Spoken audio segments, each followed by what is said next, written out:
ইরাকে যারা আসতে চান এবং আসার জন্য মানে বেশি আগ্রহ হয়ে আছেন, আপনাদেরকে বলছি বা ইরাকে আসবেন, অসুবিধা নেই, আপনার টাকা দিয়ে আপনি আসবেন।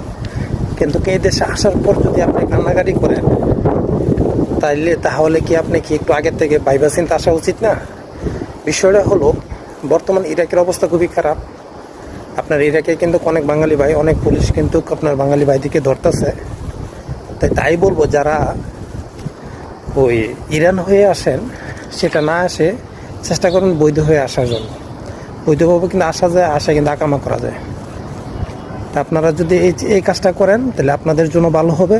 তাও কান্নাকাটিও কারো করতে হইব না, আর সঠিকভাবে কাজকাম করতে পারবেন। যেখানে খুশি সেখানে কাজ করতে পারবেন ইনশাআল্লাহ। কারণ আপনার টাকা দিয়ে আপনি আসবেন, তারপর আমি মানে বিনা পয়সায় কিন্তু আপনাদেরকে একটা যুক্তি দিয়ে গেলাম। যদি ভালো লাগে তাহলে কথাটা রাখেন এবং ভিডিওটা শেয়ার করেন। ধন্যবাদ সবাইকে। আসসালামু আলাইকুম।